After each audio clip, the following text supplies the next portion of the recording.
மனசு இருந்ததுன்னா இந்த வாய்ஸ்ல கடை கேளுங்க.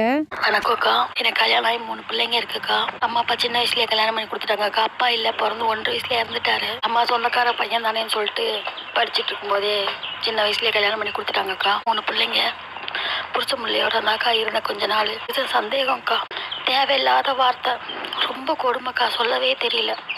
என் புருஷன் அடிச்சாருன்னா அடிச்சு ரோட்டில் இழுத்துட்டு வரும்போது பார்த்தீங்கன்னா என் நைட்டி, உள்பாவாடை, சட்டி, அதில் இருக்க நாப்கின் கூட வெளியில் தெரியற அளவுக்கு ரோட்டில் இழுத்து போட்டு மாடை விட கேவலமா அடிப்பாருக்கா. இப்போ ரொம்ப கஷ்டம் தாங்காம வந்துட்டு வீட்டை விட்டு வெளியே வந்துட்டேன். அதுக்கப்புறம் பார்த்தீங்கன்னா வந்தாலும் சம்பாதிச்சு பீ மூத்திரால தான் போகிறேன். பாட்டிமா அவங்களுக்கு ஹோம் நர்ஸாக பீ மூத்திரால தாக்கா போகிறேன்.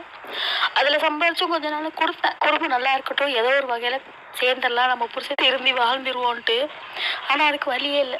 இன்னும் கொஞ்சம் மேலும் மேலும் மேலும் மேலும் பேசி புடுங்குறாங்க்கா.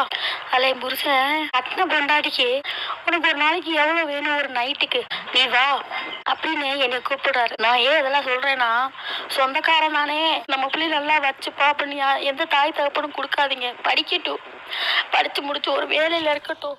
என்ன மாதிரி யாருக்கும் போய் டீம் என்ன சொல்லியிருக்காங்க தெரியுங்களா? விசாரிக்காம பொண்ணு கொடுக்காதீங்க. ஆணா இருந்தாலும் பொண்ணா இருந்தாலும் விசாரிங்க. படிக்கட்டும். இந்த 13 வயசுலேயே இப்போ கட்டி கொடுத்துருக்காங்க. இப்போ அவங்களுக்கு 34 வயசுலேயே 3 பிள்ளைகள் கஷ்டப்படுறாங்க. ஆய் முத்திராடுறாங்க வீட்டு வேலைக்கு போய்.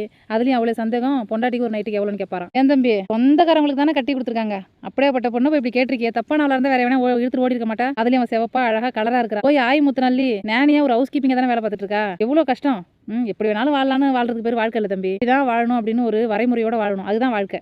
4 பேர் மதிக்கிற மாதிரி, 4 பேருக்கு 4 கண்ணுக்கு அழகா நம்மளை பார்த்து கத்துக்கிற மாதிரி வாழணும். அதுதான் வாழ்க்கை. எவ்வளோ சீப்பாக நடந்துக்கிறீங்க. உங்களுக்கு நல்ல மரணம் வருமா? வாய்ப்புள்ள அல்லா.